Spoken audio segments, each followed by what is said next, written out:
और अब समाचार विस्तार से। प्रधानमंत्री नरेंद्र मोदी ने देश में कोविड की स्थिति पर मुख्यमंत्रियों के साथ आज वीडियो कॉन्फ्रेंसिंग के माध्यम से समीक्षा बैठक की। बैठक में बताया गया कि कुछ राज्यों और केंद्र शासित प्रदेशों में दैनिक संक्रमण दर में बढ़ोतरी हो रही है। अपने संबोधन में प्रधानमंत्री ने सभी स्तरों पर अत्यधिक सतर्कता और निगरानी रखने का निर्देश दिया। उन्होंने समग्र सरकारी प्रयासों के तहत संक्रमण पर नियंत्रण और प्रबंधन उपायों में केंद्र सरकार के कर्मियों को राज्यों के साथ बेहतर समन्वय से काम करने को कहा। प्रधानमंत्री ने कहा कि स्कूलों में विशेष अभियान की जरूरत होगी। उन्होंने सार्वजनिक स्थलों पर कोविड अनुरूप व्यवहार को भी करने को कहा।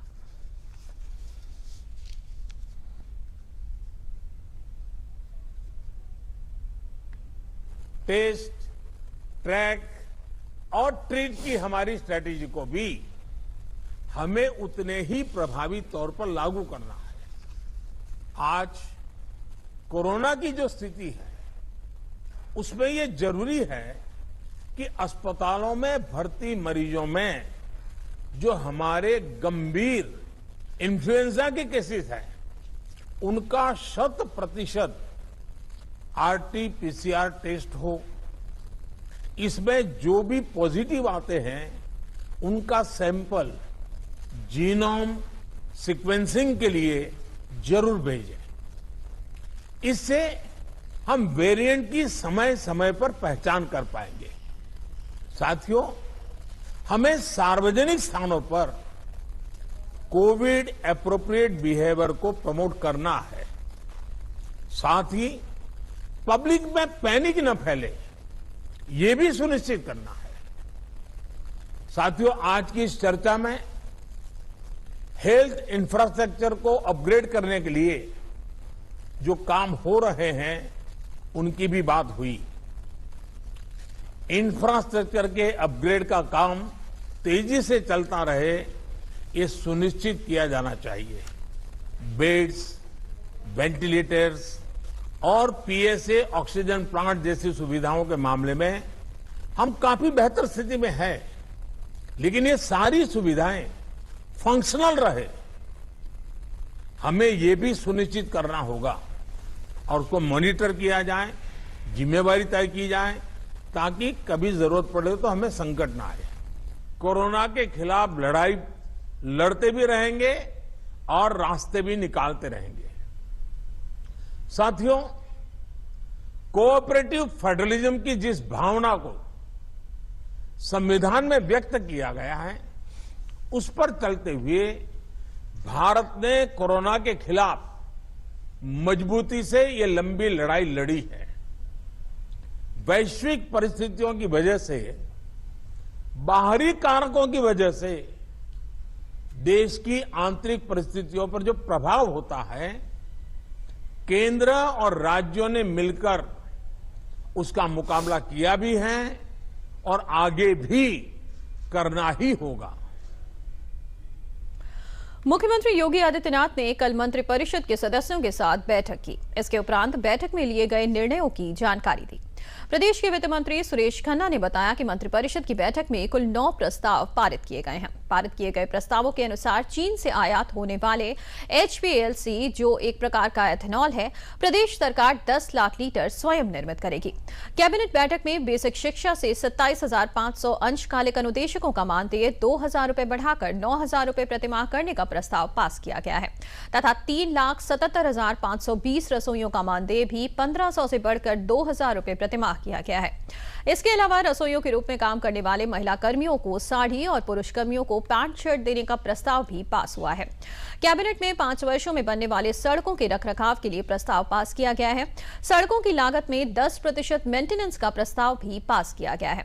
कैबिनेट ने पूर्वांचल एक्सप्रेसवे पर एम्बुलेंस और पेट्रोलिंग के लिए एजेंसी चयन का प्रस्ताव पास किया है।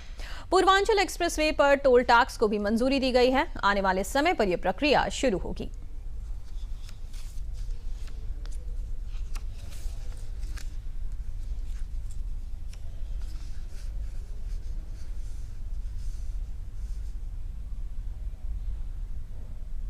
आज कैबिनेट के सामने कुछ औपचारिक और कुछ बहुत आवश्यक प्रस्ताव पास हुए हैं। उसी के संदर्भ में हम आपसे वार्ता करेंगे।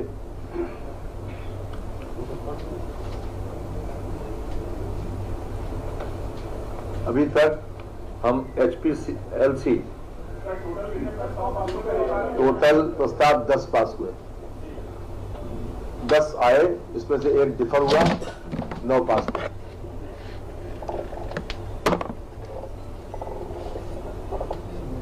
अभी तक हम चाइना से HPLC को आयात करते थे। ये एक प्रकार का एथेनॉल है जिसकी आवश्यकता लय विस्तार में पड़ती है। अब हमने तय किया है आज के कैबिनेट के माध्यम से कि हम लगभग 10 लाख लीटर स्वयं इसको निर्मित करेंगे, स्वयं इसका प्रोडक्शन करेंगे, जो हमारे लैब के लिए विशेष रूप से आवश्यकता थी, उसकी पूर्ति हम स्वयं करेंगे। पूर्वांचल एक्सप्रेसवे पर स्थापित टोल प्लाजा के संचालन, टोल कलेक्शन तथा 6 एम्बुलेंस व 12 पेट्रोलिंग वाहन आवश्यक कर्मियों के साथ उपलब्ध कराए जाने हेतु एजेंसी के चयन के संबंध में पीछे निविदा हुई थी और 222 करोड़ रुपए में निविदा हुई है। 200 करोड़ रुपए हमारा रिजर्व प्राइस था और 222 करोड़ रुपए जो H1 आया उनको ये दिया गया है। इससे जो भी टोल कलेक्शन होगा उससे जो सड़क बनाई गई है उसकी किस्तें और उसका ब्याज भरा जाएगा और जनमानस को अच्छी सुविधा मिले, इसके लिए एक्सप्रेसवे आज इसकी बिडिंग की प्रक्रिया थी, आज कैबिनेट से पास हुआ। शिक्षा विभाग में अंशकालिक हमारे जो अनुदेशक हैं इनका मानदेय बढ़ाने का प्रस्ताव आज रखा गया था और लगभग जो हमारे 27,555 अंशकालिक अनुदेशक हैं, जो 7,000 रुपए प्रति माह जिनको अभी सरकार के द्वारा दिया जाता था, इसको बढ़ा करके 2,000 रुपए और बढ़ा करके 9,000 रुपए प्रति माह हमारे जितने भी अंशकालिक अनुदेशक हैं इन सब लोगों को मानदेय देने का प्रस्ताव आज पारित किया गया है। इसी के साथ साथ जितने भी हमारे 3,77,520 रसोईया जो हमारे इस विभाग में कार्यरत हैं, मानदेय के माध्यम से 10 माह के लिए इनका जो मानदेय है इसको 1,500 रुपए से बढ़ा करके 2,000 रुपए 500 रुपए की वृद्धि करने का भी कैबिनेट के द्वारा इस प्रस्ताव पे पारित किया गया है। और इसी के साथ साथ हमारे जितने भी रसोईया हैं सभी लोगों को एक बार वर्ष में महिलाओं के लिए साड़ी और पुरुषों के लिए पैंट शर्ट की व्यवस्था, ड्रेस की व्यवस्था भी 500 रुपए की धनराशि से सभी हमारे रसोइयों के लिए की। मुख्यमंत्री योगी आदित्यनाथ ने अपने मंत्रिमंडल के सहयोगियों को विशेष निर्देश दिए हैं। उन्होंने कल एक बैठक में कहा कि 3 महीने के अंदर सभी मंत्री और अफसर अपनी पूरी संपत्ति का ब्यौरा देंगे। साथ ही उन्होंने निर्देश दिए कि सभी मंत्री सोमवार और मंगलवार को लखनऊ में उपस्थित रहेंगे तथा शुक्रवार से रविवार तक निर्वाचन क्षेत्र या प्रभार वाले मंडल में जाएंगे। मुख्यमंत्री ने विशेष बैठक में कहा कि स्वस्थ लोकतंत्र के लिए जनप्रतिनिधियों के आचरण की शुचिता अति आवश्यक है, इसलिए 3 माह के भीतर सभी मंत्रीगण अपने और अपने परिवार के सदस्यों की चल अचल संपत्ति की सार्वजनिक घोषणा करें। उन्होंने मंत्रीगण को यह सुनिश्चित करने का निर्देश दिया है कि उनके परिवार के सदस्यों का कोई हस्तक्षेप शासकीय कार्यों में न हो। 3 दिवसीय भ्रमण के दौरान हर टीम को एक जनपद में कम से कम 24 घंटे रहना होगा। इस संबंध में 18 मंत्री समूह गठित किए गए हैं। उप मुख्यमंत्री गण की टीम में एक राज्य मंत्री सम्मिलित हैं। शेष कैबिनेट मंत्रीगण के नेतृत्व में 3 सदस्यीय मंत्री समूह गठित किए गए हैं। ये 18 समूह 18 मंडलों का भ्रमण करेंगे। वरिष्ठ मंत्री कम से कम 2 दिन जिले का भ्रमण करें। भ्रमण के दौरान जन चौपालों का कार्यक्रम करने के भी मुख्यमंत्री ने निर्देश दिए। प्रदेश भ्रमण के लिए गठित मंत्री समूहों की टीमें अपनी भ्रमण रिपोर्ट मुख्यमंत्री कार्यालय के समक्ष प्रस्तुत करेंगी। मंत्रिपरिषद की बैठक में मंत्री समूह की आकलन समूह रिपोर्ट पर चर्चा हुई। प्रदेश में भ्रमण के लिए गठित मंत्री समूहों के अध्यक्ष हैं आगरा मंडल में उप मुख्यमंत्री केशव प्रसाद मौर्य, वहीं उप मुख्यमंत्री ब्रजेश पाठक को वाराणसी मंडल, सूर्य प्रताप शाही को मेरठ मंडल, सुरेश खन्ना को लखनऊ मंडल, स्वतंत्र देव सिंह को मुरादाबाद मंडल, बेबी रानी मौर्य को झांसी मंडल का अध्यक्ष बनाया गया है। कोरोना की रफ्तार देश भर में एक बार फिर तेज होती जा रही है। देश में पिछले 24 घंटों में कोविड-19 के 2,927 नए मामले दर्ज किए गए हैं। इस दौरान 2,252 लोगों ने कोरोना महामारी को मात दी है। देश में साप्ताहिक पॉजिटिविटी रेट 0.59% पर आ गया है, जबकि दैनिक पॉजिटिविटी रेट 0.58% पर है। देश में अभी कुल सक्रिय मरीजों की संख्या 16,279 है। अब तक कोरोना महामारी को मात देकर ठीक होने वालों की संख्या भी बढ़कर 4,25,25,563 हो गई है।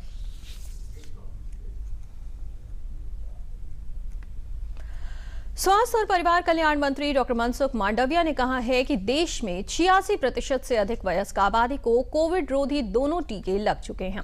स्वास्थ्य मंत्रालय ने कहा है कि देश में कोविड टीकाकरण 188 करोड़ के आंकड़े को पार कर चुका है। कल 19 लाख से अधिक टीके लगाए गए। मंत्रालय ने बताया कि 12 से 14 वर्ष आयु वर्ग के बच्चों को अब तक 3 करोड़ 18 लाख से अधिक टीके लगाए गए हैं। अब 2 करोड़ 72 लाख से अधिक एहतियाती टीके पात्र श्रेणी के लोगों को लगाए जा चुके हैं।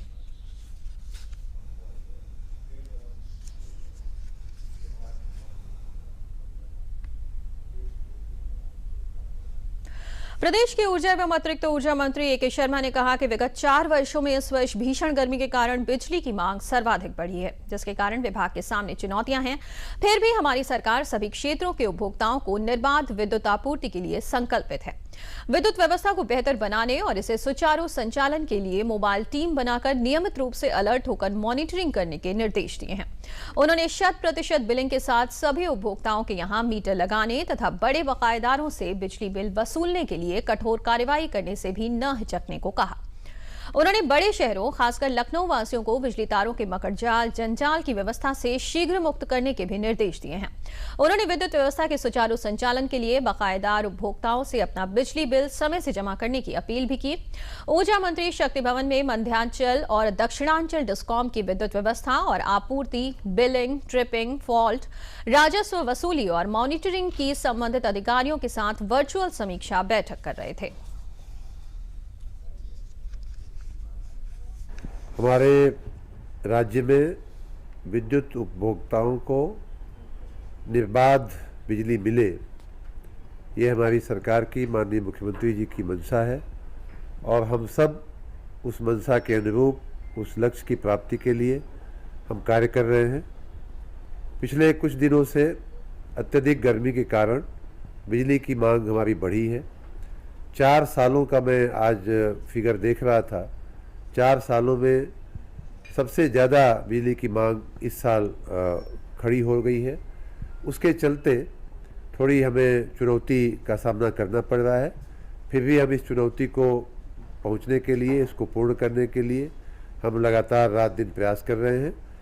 ऊर्जा विभाग के सभी कर्मचारी, सभी अधिकारी इस कार्य में लगे हुए हैं। बकायेदारों से मेरा निवेदन है कि वो अपना बिल तुरंत जमा कर दें। कोई भी बिजली की व्यवस्था पैसा के बिना चल नहीं सकती। हम बकायेदारों से ये निवेदन करेंगे कि वे तुरंत जमा कर दें अपना बिल। और सामान्य जो हमारे उपभोक्ता हैं उनसे भी मेरा निवेदन है कि वो अपने बिल को इकट्ठा न होने दें। तुरंत अपने हमारे जो मीटर रीडर हैं उनसे बिल मांगें और संभव हो तो तुरंत पेमेंट भी कर दें। कि कई जिलों में 30-30, 40-40 हज़ार लोग बिना बिलिंग के मीटर लगे हुए हैं लेकिन उनकी बिलिंग नहीं हो रही है। ऐसी समस्या से निपटने के लिए हमने अपने स्टाफ को भी अनुरोध किया है, आग्रह किया है कि बिना बिलिंग का कोई भी कस्टमर होना नहीं चाहिए। जो भी बिजली का उपयोग करता है उसको बिल मिले, सही बिल मिले। बदायूं के कलेक्ट्रेट स्थित अटल बिहारी वाजपेयी सभागार में केंद्रीय सहकारिता एवं पूर्वोत्तर विकास मंत्री बीएल वर्मा की उपस्थिति में ग्राम पंचायतों में ग्रामीण पुस्तकालय की स्थापना हेतु स्वैच्छिक संस्थाओं द्वारा पुस्तक दान कार्यक्रम का आयोजन किया गया।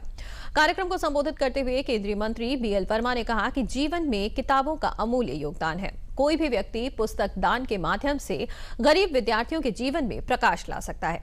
आप घर पर रखी पुरानी और नई किताबें खरीद कर दान कर सकते हैं। दान की गई पुस्तकों को जिला प्रशासन जरूरतमंद विद्यार्थियों को पुस्तकालय के माध्यम से निःशुल्क उपलब्ध कराएगा, जिसे जरूरतमंद विद्यार्थी पढ़ने के लिए निःशुल्क ले सकेंगे। पुस्तक दान कार्यक्रम के अंतर्गत विभिन्न विभागों, स्वयंसेवी संस्थाओं तथा दानदाताओं द्वारा लगभग 8,000 पुस्तकें दान की गई हैं, जो ग्रामीण पुस्तकालयों में दी जाएंगी। हमारी 1037 जो जिले के अंदर ग्राम पंचायतें हैं, उनमें से 510 ऐसी ग्राम पंचायतें हैं जहां पंचायत भवन का निर्माण हो गया है और 510 ग्राम पंचायतों में से 350 ऐसी ग्राम पंचायतें हैं जहाँ पंचायत भवन में ये पुस्तकालय की स्थापना की है और उन पुस्तकालय में बैठने के लिए फर्नीचर, टेबल और अलमारी आदि की व्यवस्था वहाँ पर पूरी तरह से हो चुकी है। जिस तरह से हमारे छात्र छात्राएं, समाज सेवी, उन्होंने मिलकर के 8000 से ऊपर ऐसी पुस्तकों को दान दिया है जिनसे बच्चे अपने जीवन में शिक्षा लेकर के और आगे बढ़ेंगे, कंपटीशन्स की वहाँ पर पढ़ाई कर सकेंगे और ग्रामीण अंचल में जो पुस्तकालय बनाने का जो काम किया है, मुझे लगता है कि गांव के बच्चों के लिए ये बहुत बड़ा संबल साबित होने वाला है। रामपुर की सरजमीन पर एक अलग ही नजारा देखने को मिला। रामपुर में लोगों ने गंगा जमुनी तहजीब की एक मिसाल कायम की। रामपुर के हिंदू भाइयों ने मुसलमान भाइयों के साथ बालाजी शोभा यात्रा में शामिल हुए और एक दूसरे को गले लगाया तथा फूलों की वर्षा भी की गई। रामपुर में इस अद्भुत नजारे को देखकर ये पैगाम पूरे भारत देश को जाता है। रामपुर का पुलिस प्रशासन लोगों के इस जज्बे को देखकर सलाम करता है, सल्यूट करता है, क्योंकि अभी तक जिस तरीके से हिंदू मुस्लिम की राजनीति को भुनाने में कुछ राजनीतिक दल अपनी रोटियां सेक रहे हैं, वहीं रामपुर में बालाजी शोभा यात्रा निकाले जाने पर हिंदू मुसलमान एक दूसरे को गले देकर बधाइयां देते दिखाई दिए। इसको देखकर रामपुर की गंगा जमुनी तहजीब का एक नजारा रामपुर शहर के लिए एक मिसाल बन गया। रामपुर शहर में बालाजी की बहुत ही भव्य और विशाल शोभा यात्रा का आयोजन था। ये शहर के तमाम मिश्रित आबादी के इलाकों से गुजरी। इसे सकुशल संपन्न कराने के लिए पुलिस द्वारा व्यापक इंतजाम किए गए थे और यह सकुशल संपन्न हो गई।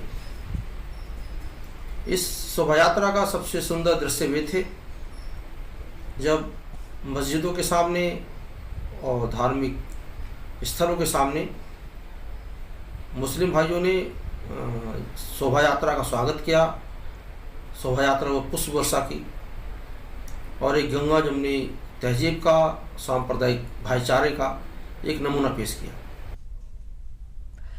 खेल नगरी मेरठ में बना खेल का सामान विश्व भर में प्रसिद्ध है और यहाँ बना खेल का सामान विदेशों में भी अपनी पहचान बना चुका है। मेरठ में तैयार खेल का सामान बड़े पैमाने पर विदेशों में निर्यात किया जा रहा है। जिले में बने क्रिकेट, बैट बॉल के साथ साथ आउटडोर, इंडोर गेम्स और खिलौने भी तैयार किए जा रहे हैं जो विश्व के कोने कोने तक पहुंच रहे हैं। मेरठ से निर्यात का आंकड़ा साल दर साल बढ़ता जा रहा है। इसका एक मुख्य कारण यह भी है कि केंद्र और राज्य सरकार द्वारा खेल उद्योगों को लगातार सुविधा मुहैया कराई जा रही है। मेरठ के खेल उद्योग को ओडीओपी योजना से भी जोड़ा गया है। हाल ही में मेरठ से 700 करोड़ रुपए का खेल का सामान निर्यात किया गया है। इस वित्तीय वर्ष में 1000 करोड़ के निर्यात का लक्ष्य रखा गया है। मेरठ के खेल से जुड़े व्यापारी भी सरकार द्वारा दी गई सुविधाओं से अपना व्यापार लगातार बढ़ा रहे हैं।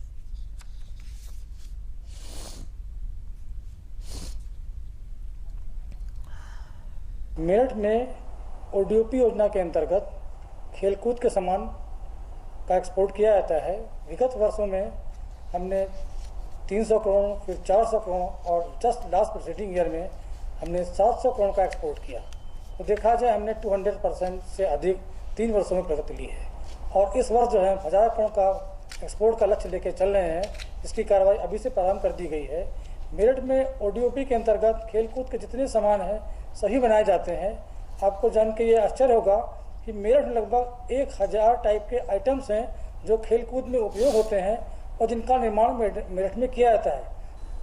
आवर कंपनी जो है 1970 में इस्टेब्लिश हुई थी है और we are making all kind of sport goods, बच्चों की आइटम, बच्चों की ट्रेनिंग इक्विपमेंट, एजिलिटी इक्विपमेंट्स हम बना रहे हैं और ये पिछले 50 साल से इसको हम आगे लेके चल रहे हैं। लास्ट ईयर से इस साल हमारी कंपनी की ग्रोथ 50% प्लस हुई है, जो अपने आप में काफ़ी बड़ी अचीवमेंट है हमारे लिए।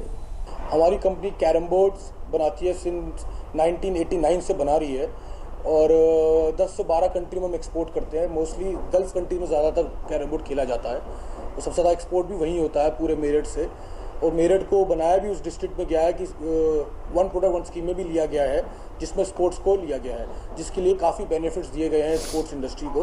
हमारी फैक्ट्रीज़ को भी काफ़ी बेनिफिट हैं और पूरी स्पोर्ट्स इंडस्ट्री को, पूरे मेरठ को काफ़ी बेनिफिट है। इस बुलेटिन में फिलहाल इतना ही। दीजिए इजाजत। नमस्कार।